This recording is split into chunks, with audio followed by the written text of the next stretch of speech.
طيب، تحية للجميع، خاصة مستمعين عبر وسائل التواصل الاجتماعي. Welcome to all our followers. I would like to welcome you to this seminar organized by the Arab Center for Research and Policy Studies, and I would like to welcome our colleagues from Washington. They are still early morning where they are now. Our theme today is U.S. policy toward the Middle East under the Biden administration, continuity and change. My name is Abdelwahab El-Affendi. I am from the Doha Institute for Graduate Studies. I would like to welcome you all. For our followers through the social media, if you have any questions, please send your question through whichever channel you're using, and we will convey them to our panelists. This is a very timely and important topic. In fact, it's so the changes are so quickly that by the time we finish this webinar, maybe something would happen. We hope that any changes will be to the best and in the different themes and issues. And it seems that our topic today is the kind of topic where many things can be said and discussed. And I'd like to welcome Dr. Marwan Kabalan, Dr. Haider Saeed. Our first speaker will be Dr. Marwan Kabalan, who will be speaking about Biden's policy towards Syria. And he will give his perspective. Dr. Marwan is well known to us all. He is an associate researcher at the Arab Center for Research and Studies and head of political studies unit. Previously, he was director of Al-Sham Center for Studies and Research and dean of the Faculty of International Relations at the University of Kalamoun in Syria. And he has many published works focusing on foreign policy and international relations. He will be speaking about Biden's policy towards Syria. He has 20 minutes. Thank you very much, Dr. Abdul Wahab, and our thanks to all our colleagues, participants, and followers through the social media channels. Discussing American policy towards Syria or the rest of the Middle East is no easy task, in fact, in view of what is happening, and any event in Syria will have to have an impact on the other issues. The second thing is this is a new administration. It's still developing its policies in view of the policies of the previous uh, administration. I did some sort of a reset to understand Biden's policy towards Syria. I tried to uh, make my talk in a direction which is easy. It's not easy always to discuss anything to do with foreign policy. In fact, for this reason, I tried to explain American policy towards Syria, taking into account a certain number of variables to bring the subject as closely to be understandable as possible, and realizing at the same time that this policy is likely to impact other areas of policy. And of course, there is no need to remind you that this is a crisis in Syria, which has been going on for more than 10 years. It has resulted in 500,000 deaths and 5.6 million refugees, 6.4 million internally displaced people, 40% of the infrastructure and houses have been destroyed, five foreign armies being present now on the Syrian soil. The first question that comes to mind: does Syria have a place on the agenda of Joe Biden? And therefore, if this is so, will there be a specific policy towards Syria? Will there be any changes? If so, how will these changes impact the current situation?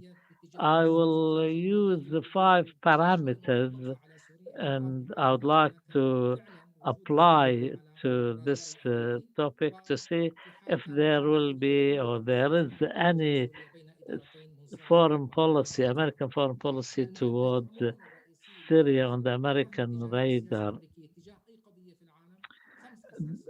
There are five important parameters. First, the philosophy of the administration. Secondly, who are the key operators, and also what is the position of the coalition which brought Biden into the White House, and what are the challenges? And number five, if there is any resistance towards such policy. If we take the philosophy of the administration, I'll refer you to the famous article that Biden published in Foreign Affairs in April 2020, and under the title "Why America Must Lead Again: Rescuing U.S. Foreign Policy After Trump." And traditionally, the Democrats operate under the slogan of a little bit of force and a lot of diplomacy, and they adopt the principle of multilateralism. They aim to restore America's leading role in the international, the global order, and also to care about human rights. And also, as they say, they focus more on diplomacy than on using force, unlike of course, paying attention to human rights and using force only to defend American foreign policy, and also the American presence in Afghanistan, focusing on issues like climatic change, also relying on limited special forces operations in combating terrorism. These are probably the basic pillars of any philosophy that the Biden administration can apply. If we take these parameters and apply them to any foreign policy towards Syria, will Syria have a place then in such foreign policy? It can be so, and but in fact, the situation in Syria is not that clear. If there is a larger American engagement in Syria, how can then the United States restore its position or standing in the global policy? And the second aspect of the philosophy is to pay more attention to human rights and questions of democracy. and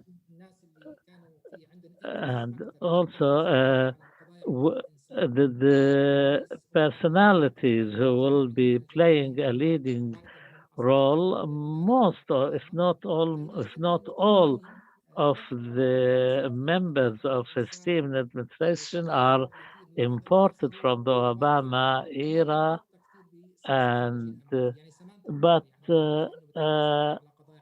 for example, Samantha Power, who focuses on human rights, has been is appointed president of USAID, not in the same position that she was known for.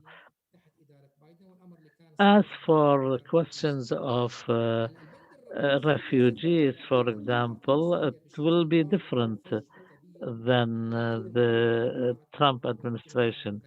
What will be the obvious test is the pillar pertaining to fighting or combating terrorism. For this reason, I could not really find a place for Syria in Biden's foreign policy, according to the article that we mentioned in foreign policy. And the other factor that I took into consideration to see if Syria will occupy a place or have its own foreign policy uh, from the administration, i.e., policy towards Syria, I first noticed that Biden maybe has appointed the strongest foreign policy team for 3 decades. They really are seasoned and experienced people who served in previous administrations. And Biden, in his presidential campaign, he had 1,200 experts and more than 20 working groups. And Biden himself, as president, for me, his record in foreign policy is not biding well because he's been through many changes. And according to Robert Gates, who was uh, defense secretary in the Bush era, and Obama kept for the first 2 years of his administration. When Biden was vice president to Obama, we saw the first years of the Syrian crisis. Also, so far as Iraq is concerned, he supported the idea of dividing Iraq, and also he facilitated and supported Obama when he withdrew from the red lines. He drew for Syria after he promised that, and he used to see Syria as not so important for American interests. The Secretary of State now, he was one of the godfathers of the Iranian nuclear deal, and he had a stronger position vis-a-vis the Syrian regime, and he went against Obama when when he did not fulfill his promises against the regime and he in Syria, and he was a supporter of a stronger position against Syria. Uh, as for the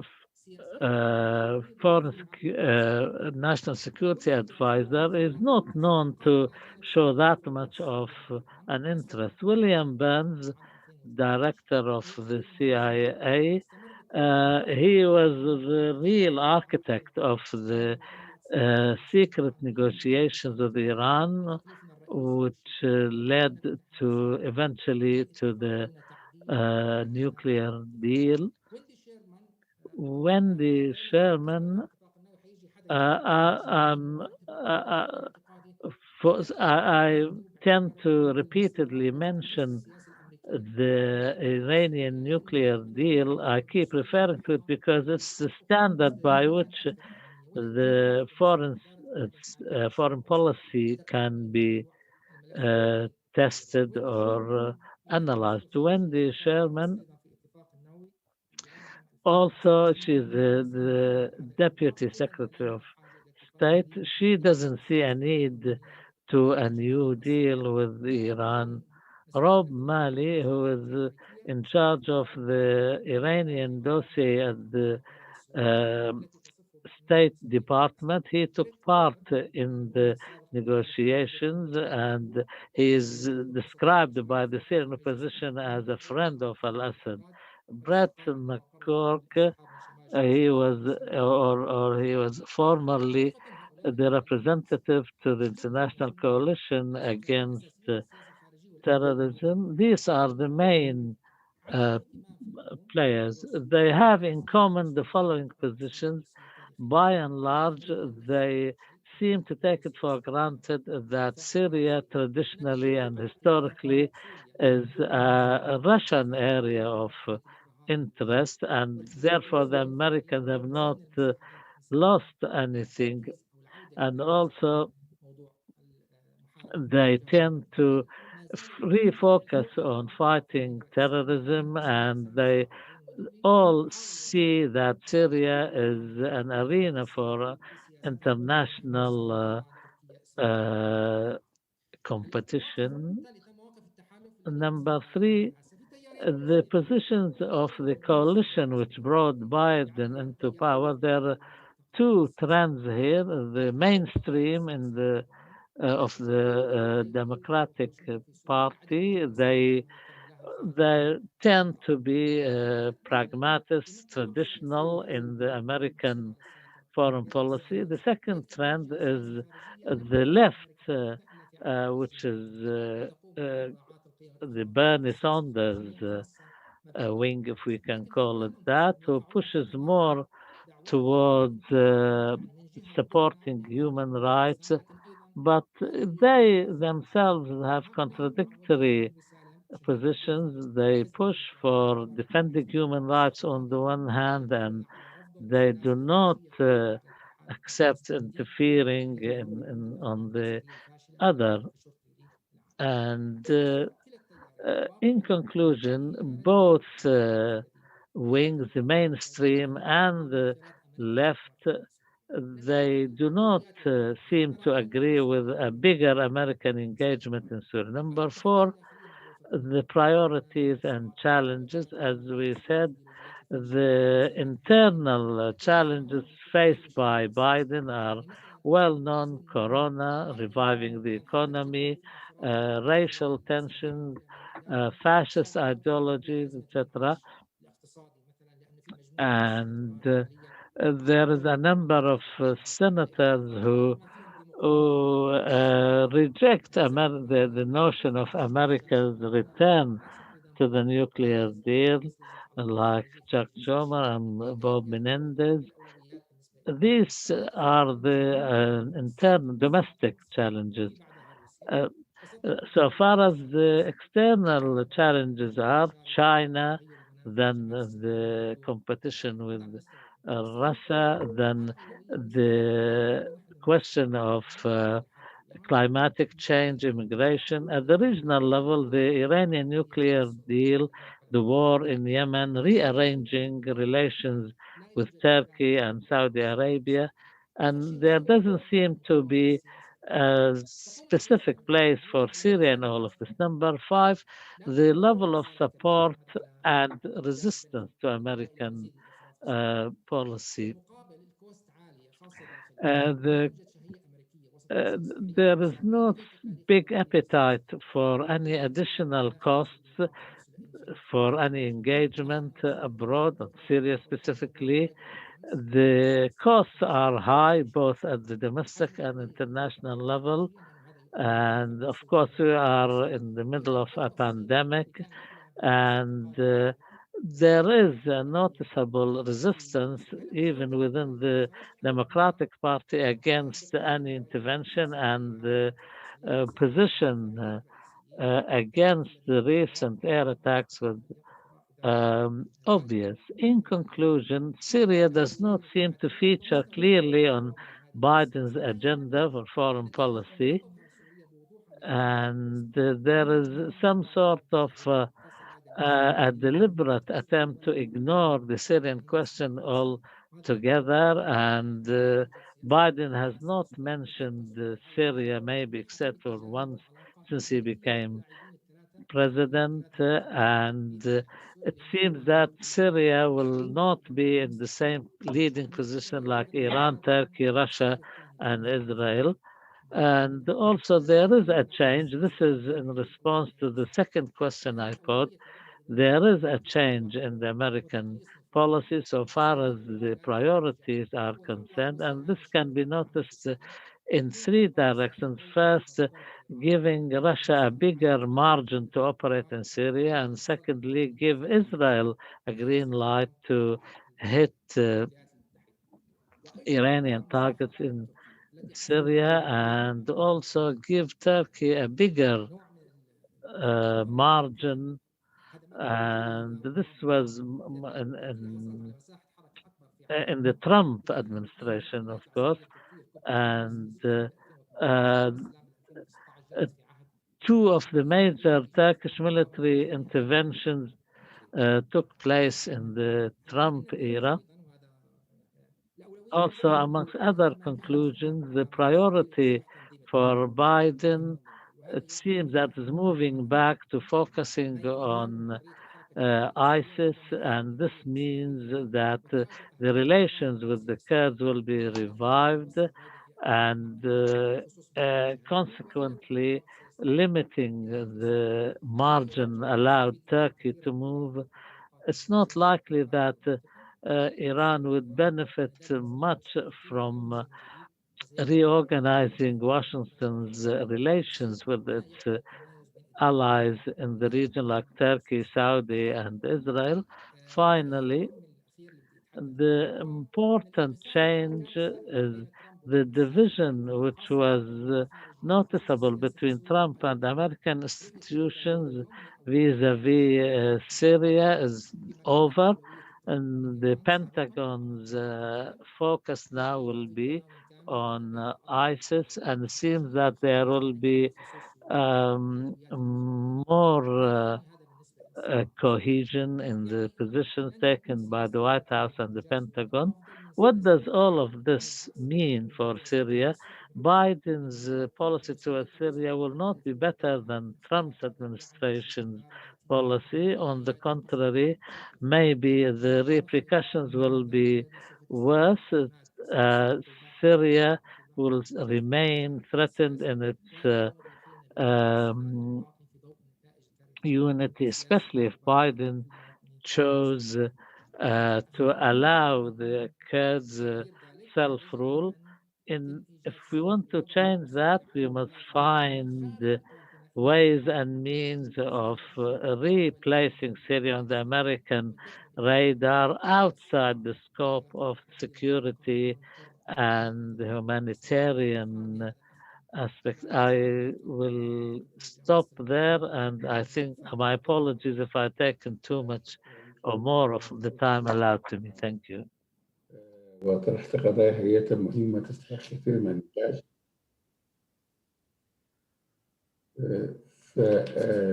Thank you so much for shedding light on these important points, and would like to thank you for all these details offered, and of course we can delve in details during the discussion regarding the policy on Syria and the positions of Israel. And at the same time, I think that the administration moved quickly. As I have said in the beginning, this is the first month, and I think that the interests of the US foreign policy in the Middle East are clear, and there were decisions regarding Saudi Arabia, Iran, and there were also connections with Turkey, with Egypt, and Libya. So I think the decisive factor will be what would Israel want. So is Israel happy vis-a-vis the current situation in Syria? The second speaker is Dr. Haider Saeed. Dr. Haider Saeed will be talking about Iraq and Biden's foreign policy. And of course, this is a dossier that is witnessing several developments. And also, Dr. Said is the department head at the Arab Center for Research and Studies and editor-in-chief of the journal Siyasat al-Arabiya, and he previously worked as a consultant to the Iraqi Center for Strategic Studies and to the Future Foundation in Amman. His written work has most recently featured in the Islamic State organization, Daesh, Volume 2, published by the Arab Center for Policy Studies. Dr. Haider, the floor is yours. Assalamu alaikum. I would like to thank you so much, Mr. Chair, Dr. Abdelwahab, and it is a great privilege to be here with you, all a group of elite researchers. As you have said, I will be talking about the US policy vis-a-vis Iraq during the Biden administration, and I will try as much as possible not to restrict the strategy of the uh, or try to predict. Basically, I will try not to predict the Biden policy, and because of course the entire world is trying to reach this level and know what will change between this administration compared to the Obama administration, what will change, what will remain the same. All uh, think tanks, research center, and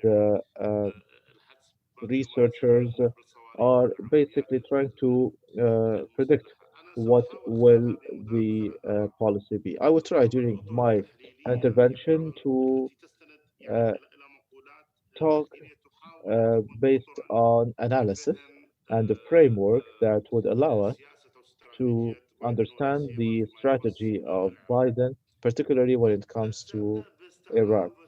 I will start uh, talking about the nature of the US strategy vis-a-vis Iraq and the value of Iraq throughout the last 2 decades, at least since the US invasion in 2003.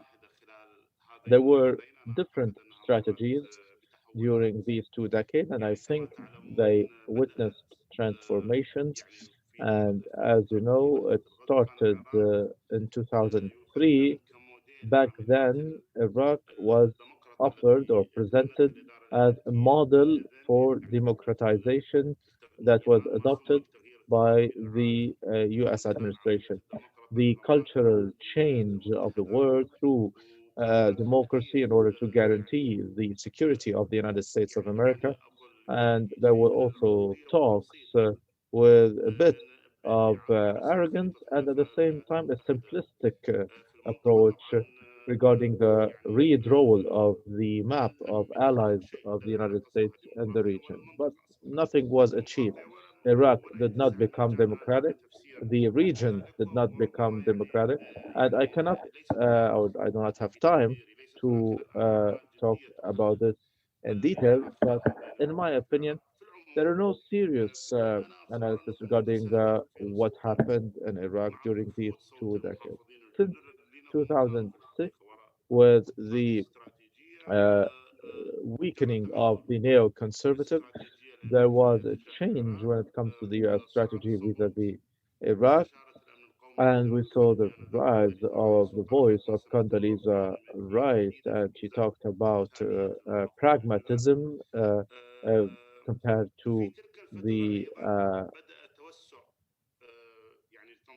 approach of the neoconservatives, and also at the same time, there was an expansion of ISIS. And from 2007 to 2017, Iraq became the territory for the fight against terrorism and the liberation of Mosul, particularly from ISIS.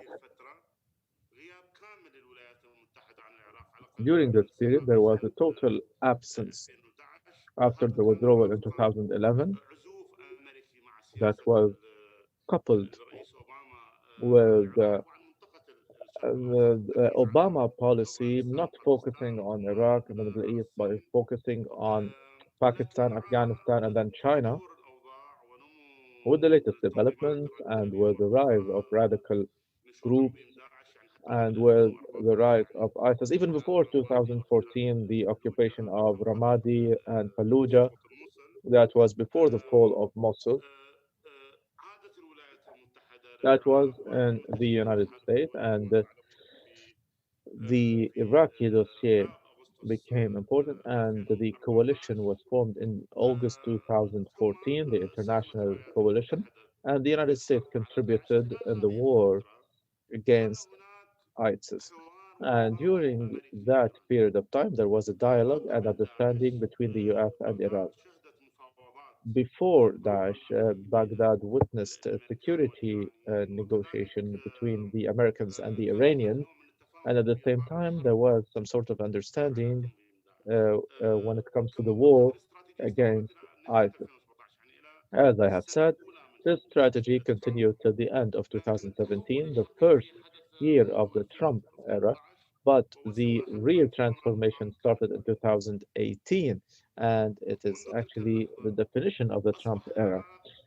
Since then, Iraq has become the territory to face the Iranian expansionism.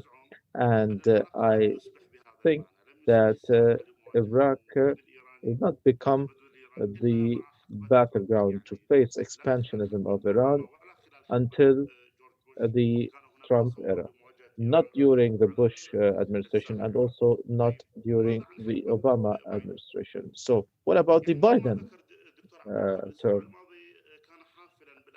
Just like you said, Dr. Abdelwahab, last week was full of events that could reveal a number of strategic visions by the United States vis-à-vis the region, although I think that the debate is still ongoing regarding what happened last week, and I will talk about the details that need to be analyzed. So, was what announced last week was it an embodiment of a strategic vision that is stable, that is pre-planned, or are we talking about U.S. strategy and policies in the region, and particularly vis-a-vis Iraq, will be based on events and development, especially after the bombing of the U.S. base in Harir near Erbil, near the Erbil airport. It was actually a key operation, and will policy be made on the ground without having a plan or a vision? So I will talk about some frameworks that are general in the nature, and they are relating to the Biden and the Biden administration in particular, and Iraq at the same time. So the key word that was used during the U.S. Or in U.S. politics throughout the Biden presidency is the return to diplomacy. And I believe that this is actually the key word that reflects the strategic U.S. vision in terms of dealing with international dossier. I think this is an extension of the Obama vision, although Obama did not use this word. uh, Obama talked about other visions through other expressions in order to highlight the distinction between his era and the Bush era that witnessed several wars and the fall of many regimes like in Afghanistan and Iraq. Now Biden is using this term in order to highlight the difference between his administration and the Trump era, the return to diplomacy, and at the same time, we can talk about a very important frame that goes along it and what happened yesterday regarding the Khashoggi ban and the report of the CIA that was announced yesterday. So the base or basing the relations on interest and values, and the United States will not be ruled by the policy of interests, and particularly what used to happen during the Trump era.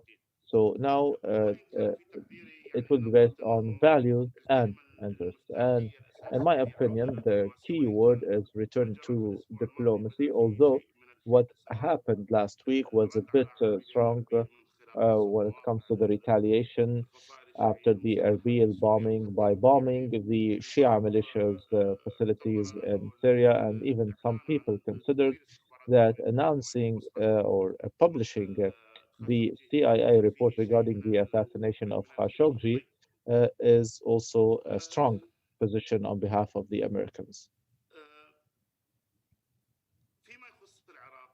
When it comes to Iraq, I will be talking maybe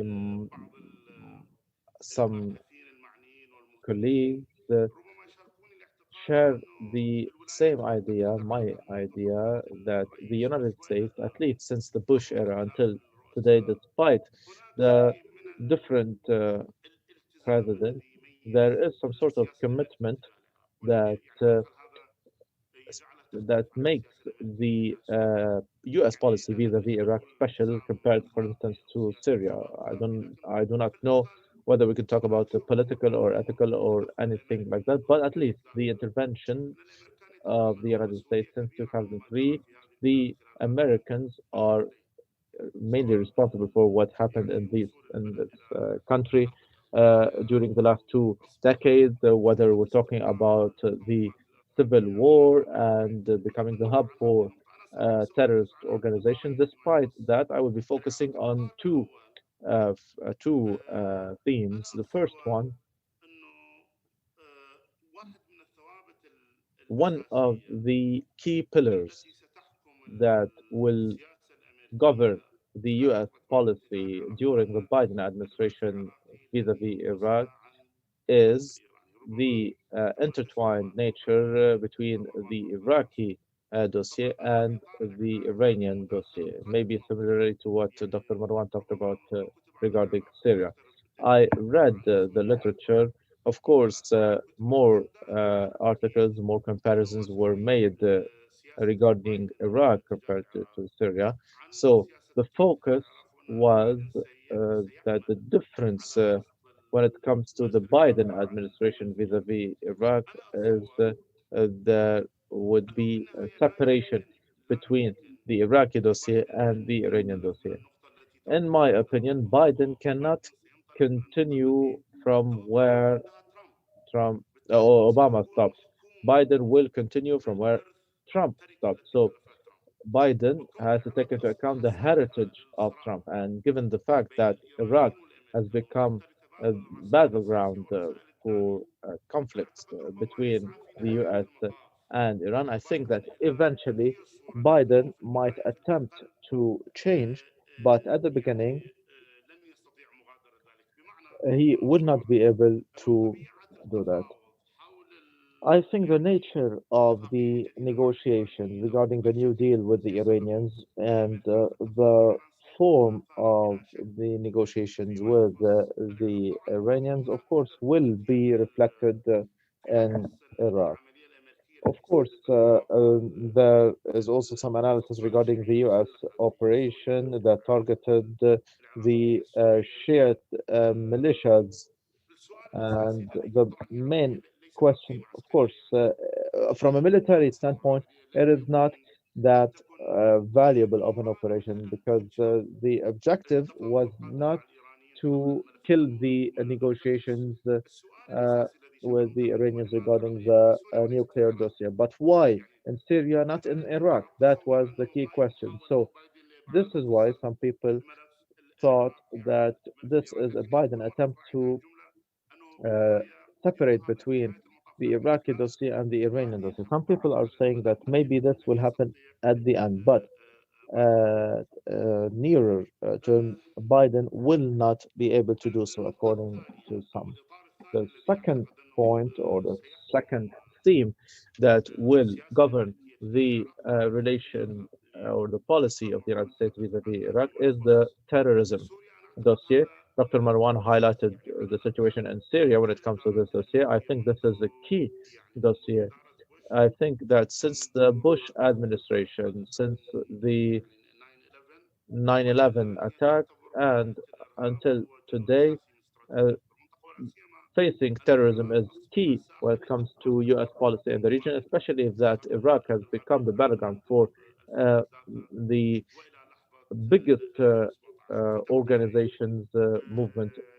Uh, and in my opinion, the United States will always consider facing terrorist organizations key when it comes to dealing with Iraq. At least part of the current administration, for instance, the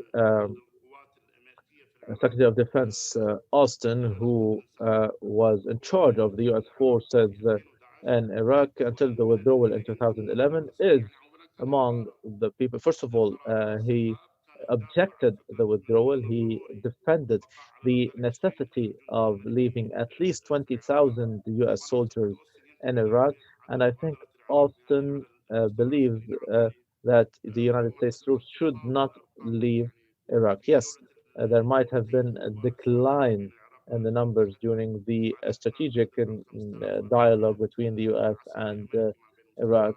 So the numbers were 5,000. Now we're talking about 2,700 approximately. And this is coupled with fears vis-a-vis the Daesh activity, especially that recently there were a number of operations, particularly in southern Mosul and Baghdad. There was a terrorist attack that might have been the first since 2 or 3 or 4 years. And also, there's this dilemma regarding the return of ISIS. Is it linked with the Sunni crisis or the mismanagement of the post-ISIS dossier, the liberated areas, whether we're talking about reconstruction or the return of displaced people, refugees? Are we talking about these things or something else? Here, we need to talk with or about military organization that was defeated, and this organization is capable of retaliating. And personally, I 2 minutes, 2 minutes, doctor.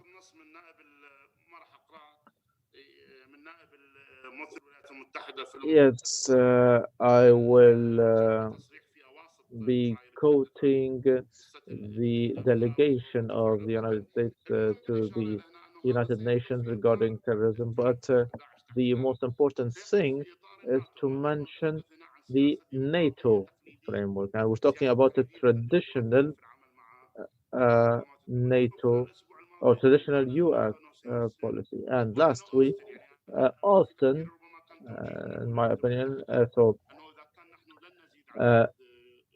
also the NATO announced if we are not to increase the number of consultants and advisors in Iraq, let us do it within the framework of the NATO. A plan was announced to send approximately 5,000 soldiers to Iraq. Doctor, if you allow me, just 2 minutes, please. I would like to talk about what the Iraqis want from the United States. And the second point is the Kurdish issue. I will give it 1 minute if possible. Since 2011, this shift when it comes to the vision of rule in Iraq, and during the Arab Spring, and when Prime Minister Maliki felt that Iraq was weak and incapable of facing the regional conflict alone, and Iraq had to be part of the Axis, and Maliki decided to be part of the Iranian Axis, and this allowed an increasing influence uh, put by Iran in Iraq. And at the end of 2012, there was a vision being built, put together among the politicians, Shiite politicians, particularly Maliki, that Iraq needs informal policy or forces, non-state actors, meaning non-state actors, and this um, has given the label of government forces, but they are not subject to government hierarchy. So they are part.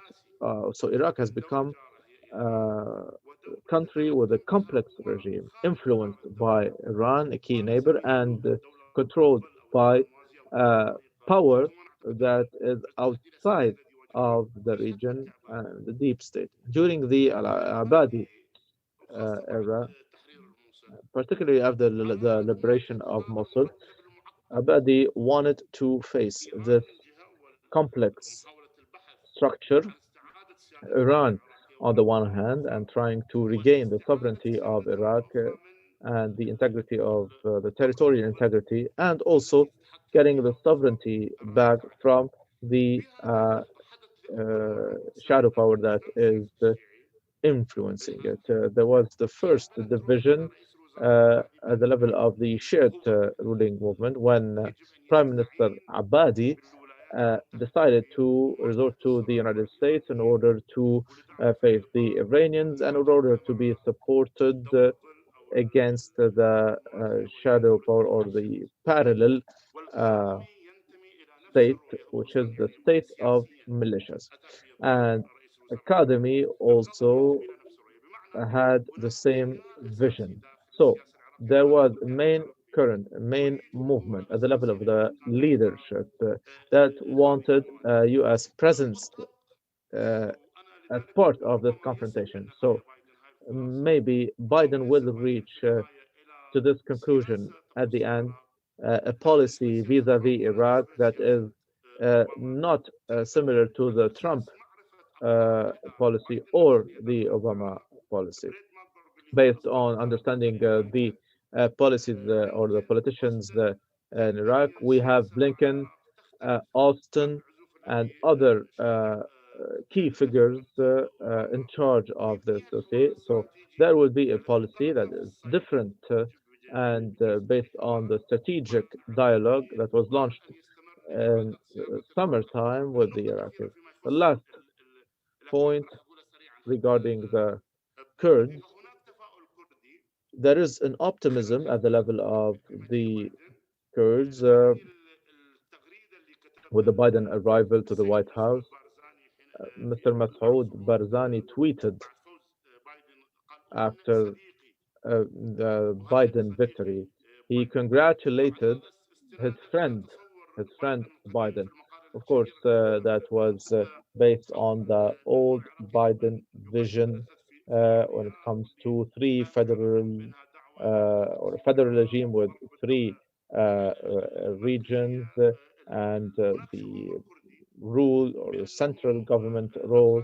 So there is a feeling within the Kurdish society, the Trump policies were damaging, and there is some sort of hope that the Biden administration would uh, pressure once again in order to reach agreements between Baghdad and Erbil. So Iraq is ruled, governed by a number of hopes and expectations when it comes to the Biden administration. I'm sorry, Doctor, for being late here. Thank you so much. Of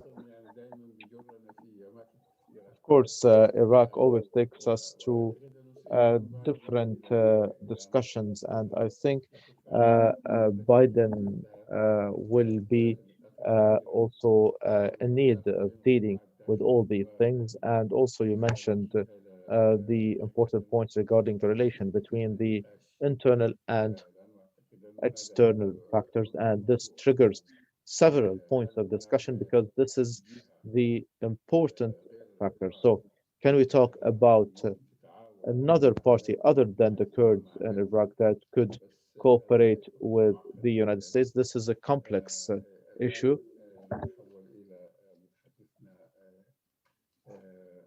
الثالث الدكتور سمير صالحة. Now we have Dr. Samir Salha.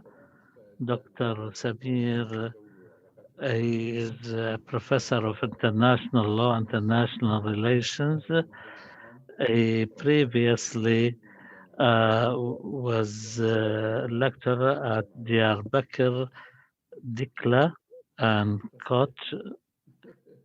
Am I pronouncing the names right? And also he was in the Ghazi Antab University. He obtained his doctorate in political science from the University of Paris 10th University and has published widely on Turkish foreign policy and international relations. Thank you very much, Dr. Abdelwahab. My greetings to you all and my thanks to the Arab Center for hosting this event. I chose to leave aside the historical and theoretical aspects and delve directly into some conclusions and reading of the future prospects of this relationship. And I would like to maybe directly go into the future of this relation because it merits more than one point of discussion, but they all diverge into a direction of change. By that I mean an opposite of what was taking place in the last few years or maybe last few decades. What I'm trying to say, the crisis really is, or the confrontation is between the United States and the government of the current ruling party. That's not the case. The crisis is between different aspirations in both sides, which is really impacting the changes in the bilateral relations. There will be a lot and a lot of change coming, whether we like it or not, especially if Biden lives up to what he said in the campaign, and that is deposing the Erdogan government by democratic means. And also, if Turkey on its part sticks to its vision as was described by Ibrahim Kalin, the spokesperson for the Turkish presidency. He said the time of dictating and giving orders is over. And this, in summary, reflects the position of both sides and also what President Erdogan said in the Black Sea when he made his remarks towards America after Biden came to power. And the last or the latest crisis in the relations in the last 2 weeks. For example, when he spoke about imposing the will and guardianship, as he puts it, and also, secondly, the definition of who is uh, a terrorist and who is not, and also the subject of posing sanctions.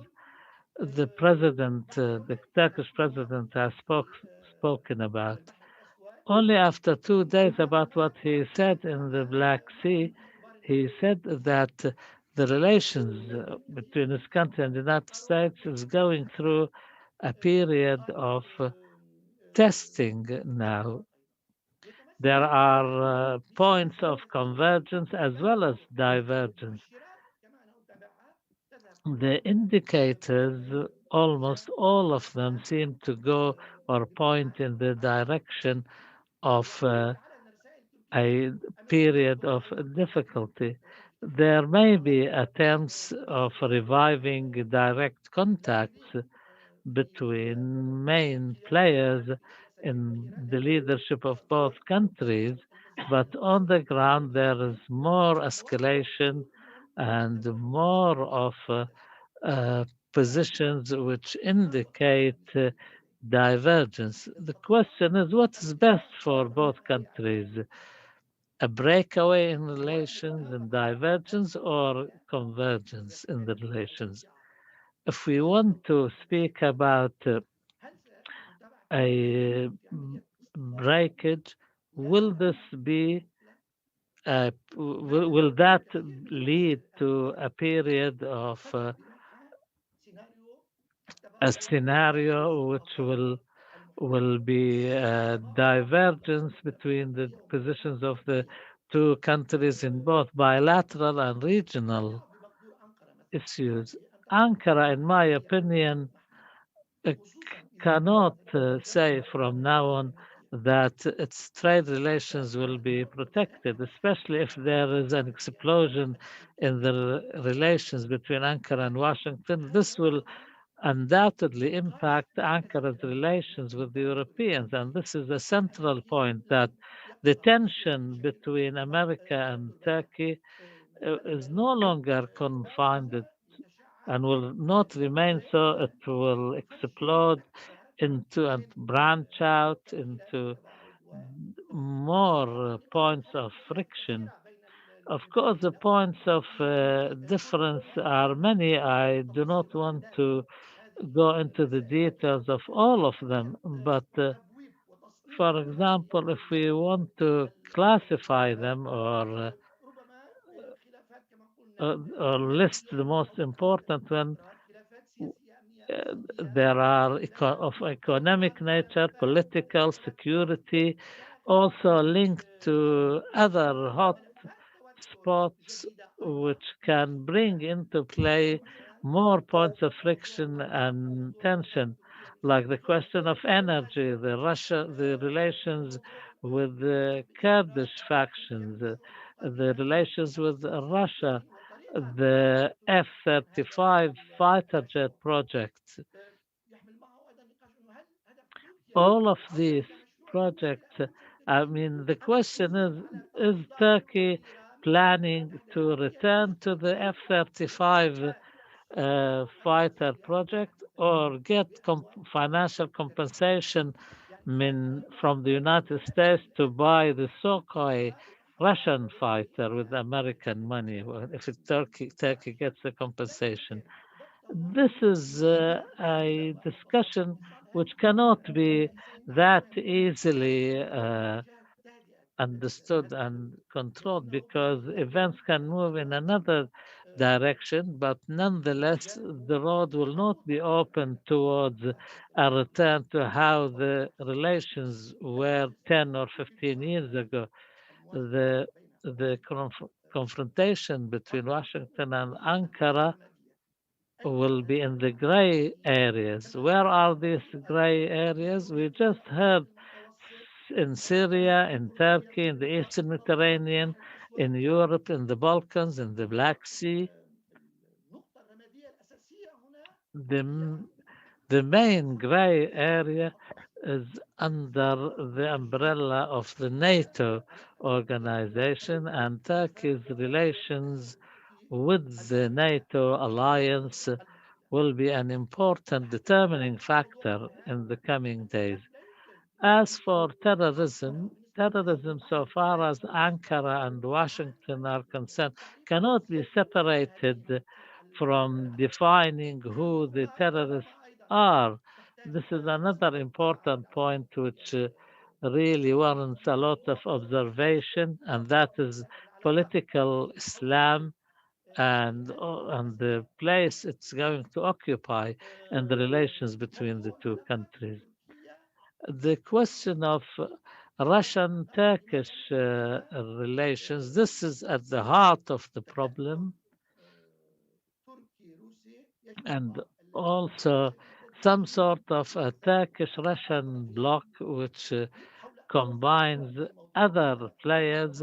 Maybe this will pertain to more than one issue: energy, strategic deployment, and other relating issues like Libya, Cyprus, Eastern Mediterranean, Iran. All of these questions are related to any closeness between Russia and Turkey, which can negatively impact the direction of American Turkish relations. Is Ankara ready to deal with Russia regarding all these issues?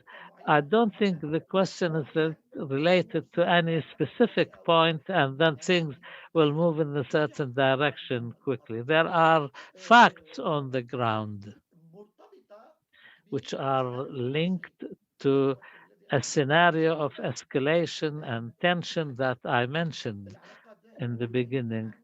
The relation is heading towards a more trying test, and this relates to what happened in the recent decades between the United States and Turkey. As I said, I think the direction we're moving in is new positions in more than one direction. Biden, for example, wants to have new choices in his strategic strategic relations with China, and Turkey wants to be part of relations with China. How can this be settled? How can this question be settled? There is an important point, really, that many countries want from Biden to avenge them from Turkey because of its policies like France, Israel, Saudi Arabia, the UAE, Greece. These are complicating factors, complicating the relations with the USA. Inside Turkey, there are convictions that Washington wants to surround Turkey with more than one airbase. There are many indications that the positioning in Syria and the northeastern parts of Syria on the borders, and another strategic positioning in the northern parts of Syria, closer to the Turkish-Greek borders. Another conviction in Turkey is that America wants to give Greece the role that Turkey used to play in the region from the 50s until the recent past. And there is a conviction, a growing conviction, that America wants to activate the role of Greece more and more. What is the indication that Washington has decided to review in 2 years? It's reviewed twice its military agreements with Greek, reactivating its military strategy, also replacing the Incirlik Air Base with another one, another air base in the island of Crete. This is another complicating factor. Another indicator that we all followed, and that is the recent military attack in northern Iraq, which in a matter of hours has increased the tension between the two countries. In other words, any one single factor can trigger an escalation and exacerbate the tension between the countries. In my opinion, Turkey now is preparing for the next phase of its relations with the West and the United States, and this is done in more than one direction. Sorry, you have 1 minute, Doctor. The preparations are taking place in the military industry and the defense industries through activating very important projects. The total numbers reach 700 different projects, and also other important choices or alternatives to Turkey which are being discussed now, and that is how will American Turkish tension will reflect Turkey's relations with the European Union and other countries. So this discussion is linked to more than one factor and more than one scenario in the coming days, and and we are expecting some sensitive and dangerous issues like Biden wants a strategic line starting from the Baltics, reaching Greece and the Eastern Mediterranean to face up to the challenge of Turkey. And this, for this reason, Turkey has become part of the Russian moves, and it will be difficult from now on to overturn this equation. It will be easier for Washington to appease Greece because that will mean appeasing Europe. It will be better from Washington point of view to try and appease Ankara. Thank you very much, Doctor. Thank you. Thank you. And a recent report indicates the size of the tension between the two countries. Thank you very much, Dr. Salha. A very complicated issue, but I think ultimately Turkey is really bearing a very, very heavy burden vis-a-vis its relations with NATO and Europe, and Turkey does not need any more burdens. Now we are back to our audience and their questions, and I think we have quite a number of questions. Maybe you take some. There is a question to Dr. Marwan from Dr. Ramadan. It says, you said that the Biden administration's philosophy is to go back to American values.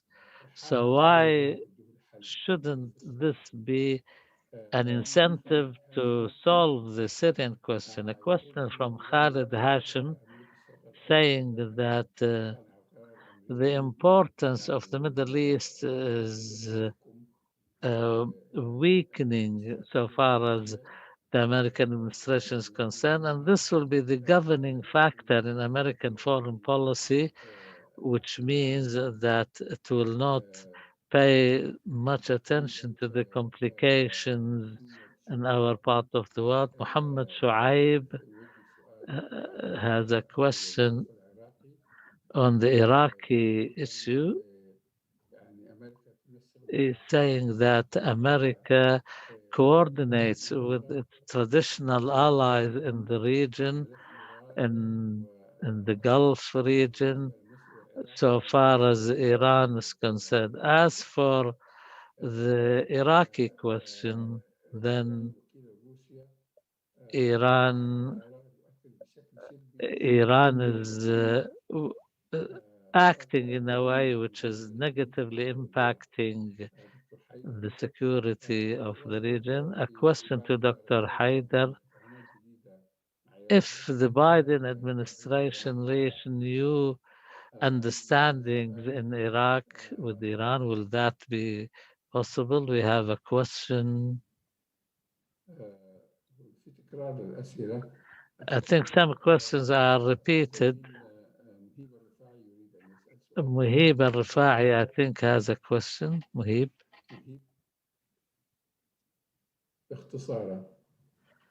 Be brief, please. We cannot hear Muhib. ما فيش صوت. We cannot hear Muhib.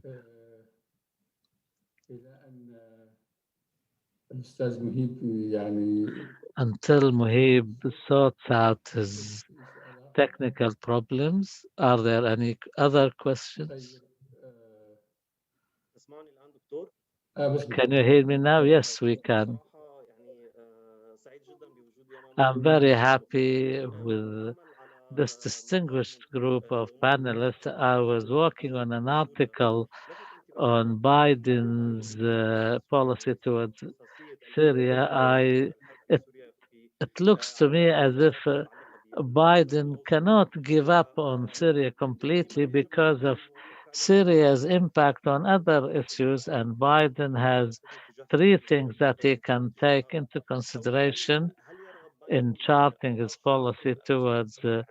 Does Biden want to weaken Assad's position when it comes to human rights violations, and is he ready to do that without impacting the Syrian society as people and as the economy? Or does he want to strengthen the position of the Kurds vis-a-vis ISIS? So this will mean that maybe weaken Bashar al-Assad's position and Turkey's position, or is he going to do what he does in Syria only to protect Israel's position? But that should be looked at in view of the Israeli-Russian collaboration against Iran, and how will Biden's policy now manage to reconciliate all these issues together? Thank you very much. Question to Dr. Biden. Dr. Abdelwahab al-Qassab.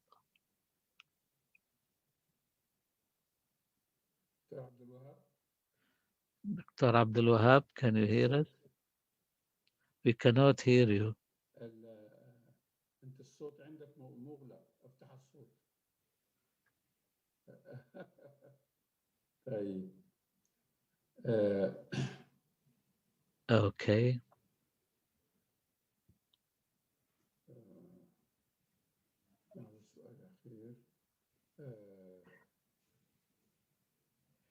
في سؤال There is another question from Medlin Mizakopian to Dr. Samir.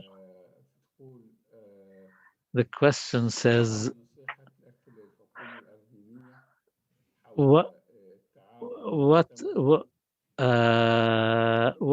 does he think of any possible collaboration between the Armenian government and other governments to face Turkish expansionism vis-a-vis Armenia? If there are no more questions, we give now the microphone to our colleagues to respond. 3 minutes each, please.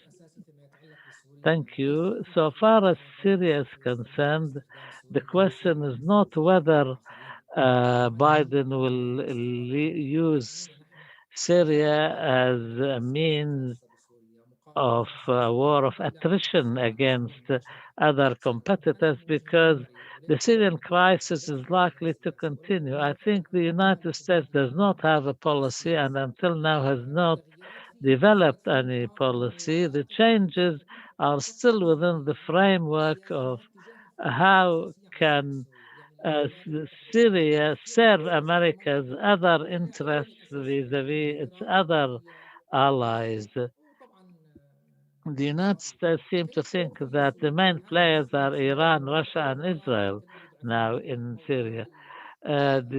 Supporting the Kurds can weaken Turkey. Supporting the Kurds, maybe they can cut off the Iranian corridor between Syria and Iraq. Also, Israel can be used to weaken Iran.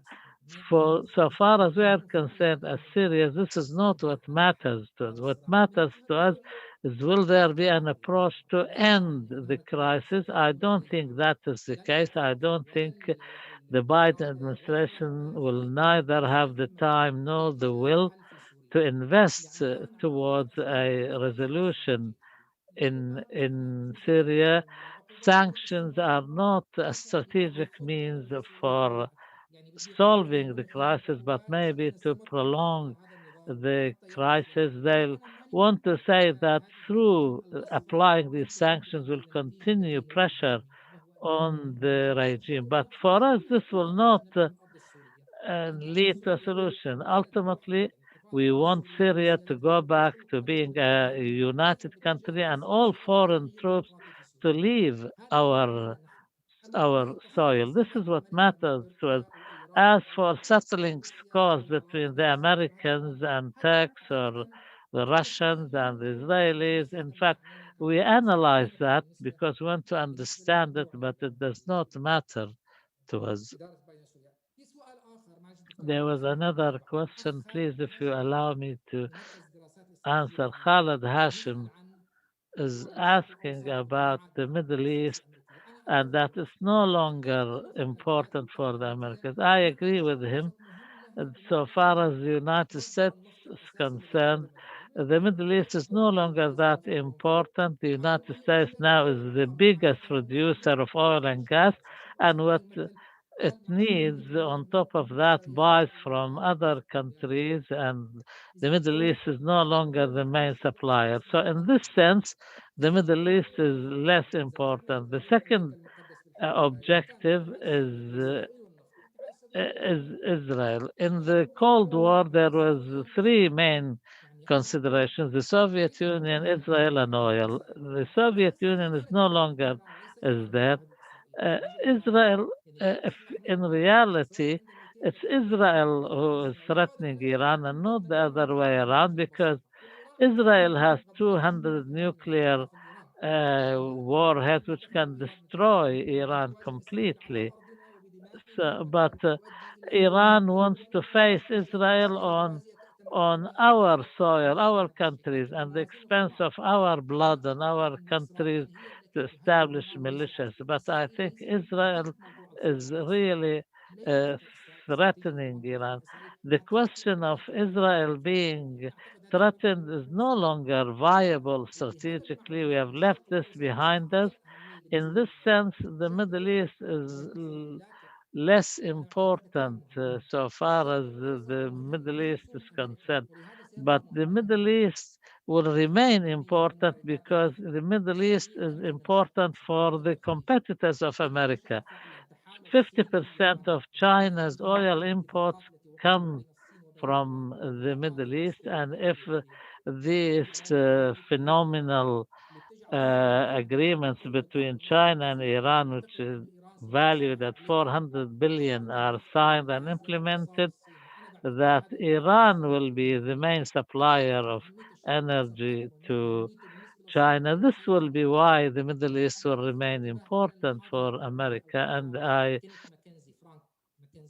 refer you to what General Mackenzie's lecture before the Middle East Institute 3 weeks ago. This is the important indicator for American policy for the Middle East and the Pentagon's opinion which emanates from that in this place, i.e., the Middle East, we cannot allow any regional power like Iran or international power like Russia or China to have control over the area, and we cannot check our relations with China and Russia without the Middle East.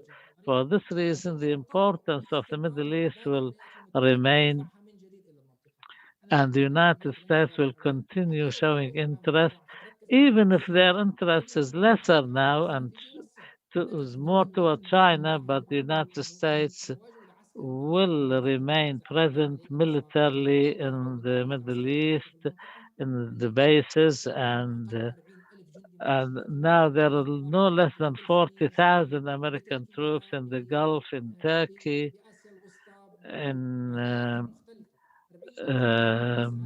Central Asia, and so this is not an insignificant number.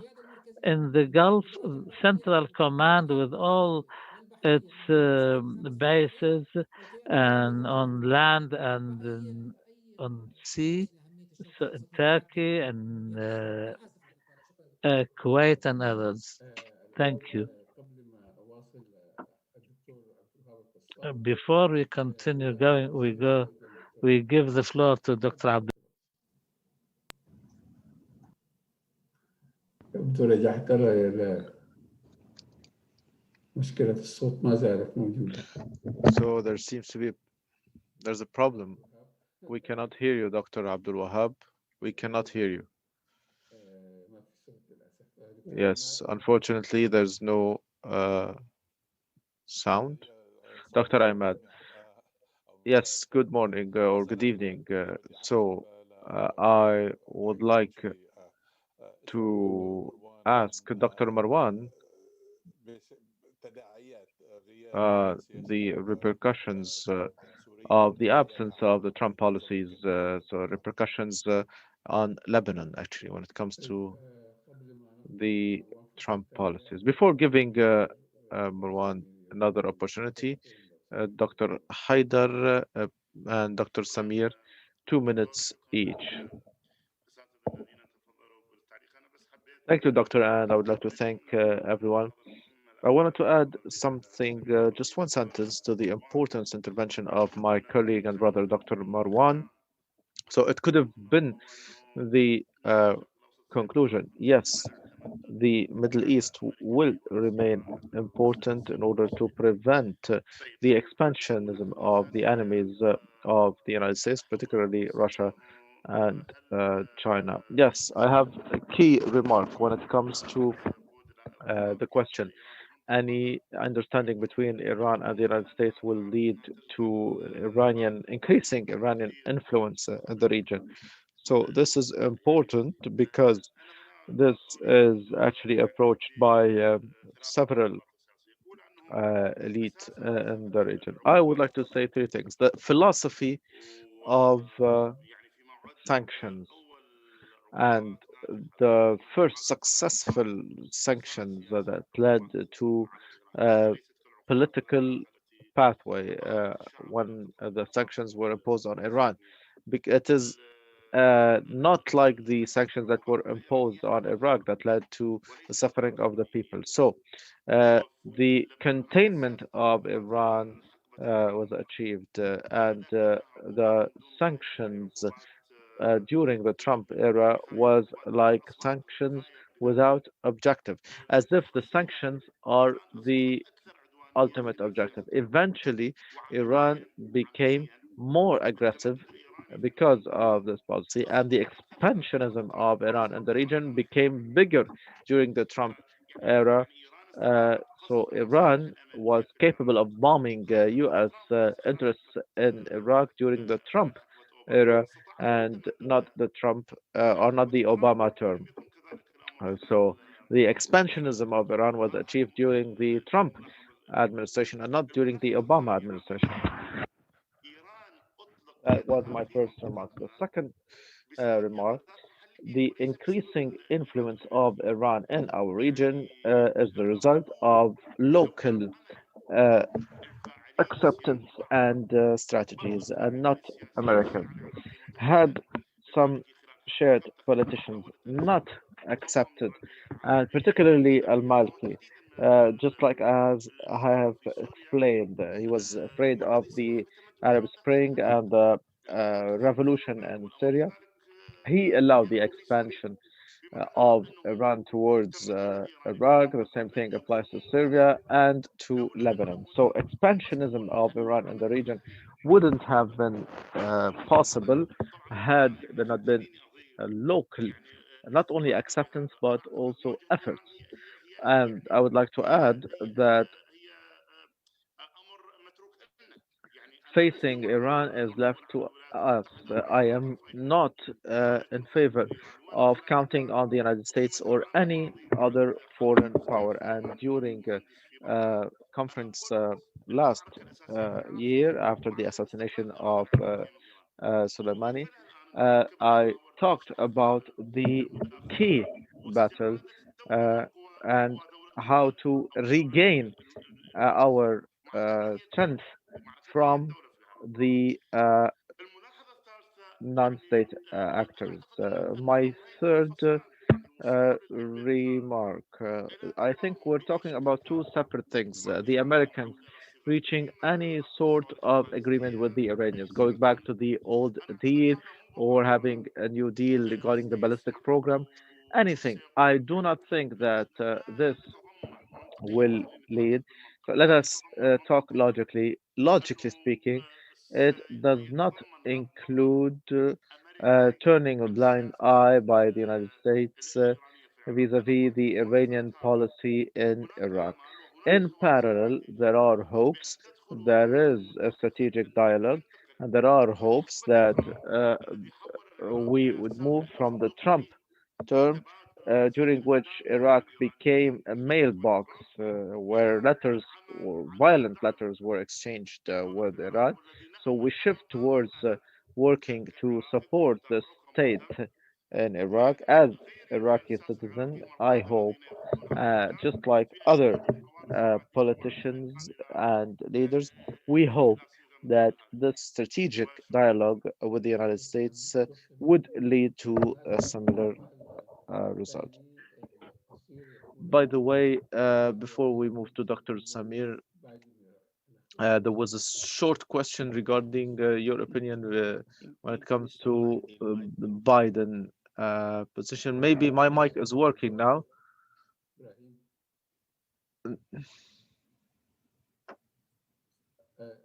ده الدكتور الصعب ولا مين اللي اشتغل عندنا؟ Dr. Kassab.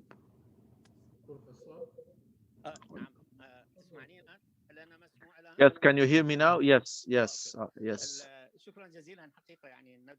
Thank you so much for this important conference, and I would like to thank the three colleagues. So I have three quick points that I would like to highlight regarding the policy of Biden vis-a-vis Iraq. When it comes to Syria, it it seems that there is some sort of failure of geopolitical understanding when it comes to the value of Syria by successive administrations, and it started during the Obama administration.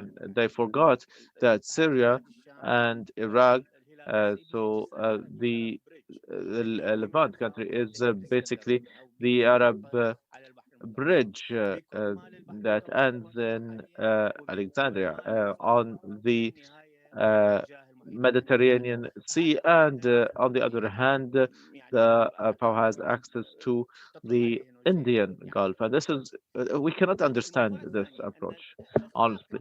The second point is that the main failure, and I agree with my dear brother, Dr. Haider, the main failure was that an internal party in Iraq uh, in, let Iran control Iraq, encouraged by the Obama administration. Obama administration started dealing with the Iraqi dossier through this new policy when it was allowed for Dr. Maliki to take a constitutional right, or Dr. Alawi, who wanted to prevent this increasing influence of Iran in Iraq. And I heard from Dr. Alawi himself that President Biden, did not support the step or the measure that was taken, and this is something that needs to be added.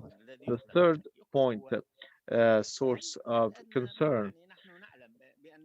So we know that the alliances of the United States with non-state actors are not permanent alliances. So these coalitions or alliances will not remain until the end.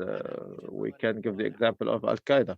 So, in my humble opinion, I think that this can also be considered when it comes to the alliance between the United States and the Kurdish militias and the uh, ambitions of the Kurdish population in Iraq. It was said that President Biden did away with the forced division to a federal regime in Iraq. The last point I would like to talk about is the pace of US strikes in retaliation, and the first strike by President Biden targeted the key center where shared Iranian militias gather. Of course, we're talking unfortunately about Iraqi militias because the bloodshed is Iraqi. So, in my opinion, Mr. Biden had he focused on this region, he would have been able to pressure Iran had he resorted to a more advanced strike. And I would like to thank you so much. Unfortunately, I could not talk to you twice. I tried, and I'm using my phone to talk to you. Thank you, Dr. Abdelwahab. Thank you, dear colleagues. صوت Dr. Samir, مايك your microphone. مايك صوت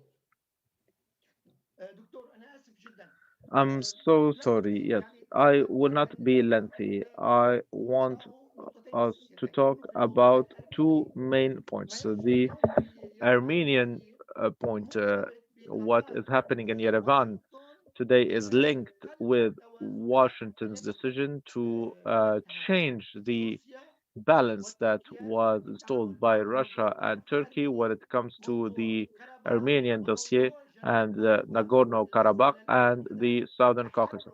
So we are talking about a direct American move to retaliate because this is a positioning at the strategic level in this region, and it is an important region for the United States. In my opinion, what is happening in Yerevan is not just a simple disagreement between Pashinyan and the military or a defense of democracy and all these things. There is also another important point that reflects the separation between the vision of the United States and Turkey. It is Greece. We have a key indicator, the military exercises happening in Greece on the borders between Greece and Turkey. They are big, and there are also scenarios that involve repositioning at the military level by the United States.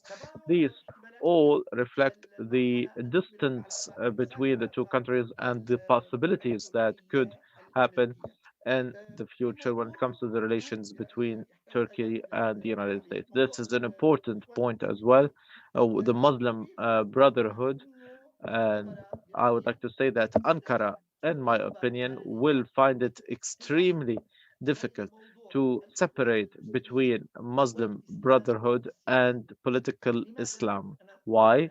And I would like to tackle it this way very simply because if we go back to 2010, الإدارة الأمريكية the positions of the US administration and the positions of Obama, particularly, and the coordination, the strategic US-Turkish coordination, 10 سنوات على ما كنا نقوله and the قبل. current situation after 10 years.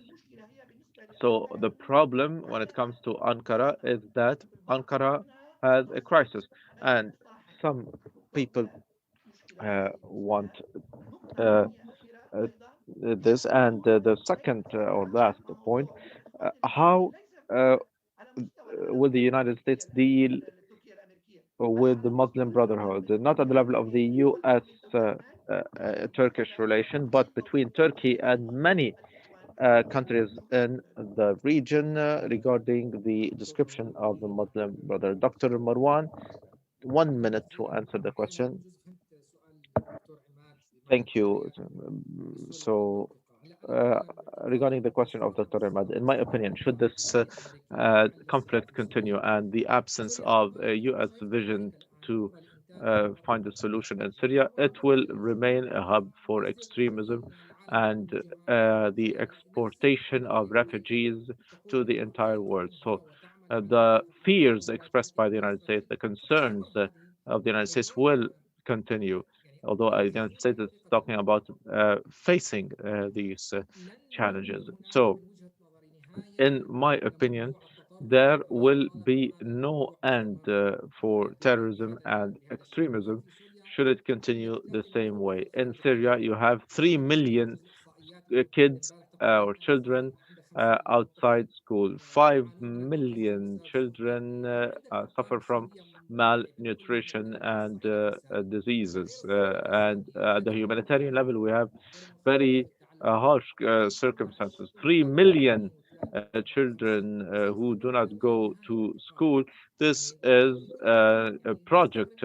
ISIS 2, ISIS 3, ISIS 5, and we always ask the questions, why do we still see or have ISIS? In my opinion, should the situation of instability continue in Syria, the lack of education, should it continue, we will continue to have this production of extremism. And also, some people in Syria, their job is to fight. So people are paying them salaries, so mercenaries have become normal. We saw this in Libya and during the war between Azerbaijan and Armenia. So, if we want to talk about the repercussions uh, for the Syria conflict, we can talk about many things. And Syria will remain a battleground for a conflict between Israel, Iran, US, and Russia, because Syria is more important than to be the prize for any single party. The solution would be Syria being the prize for the Syrian people, and as long as this regime stays, there will be no stability and there will be no rebuilding or reconstruction of Syria. شكرا جزيلا دكتور مروان.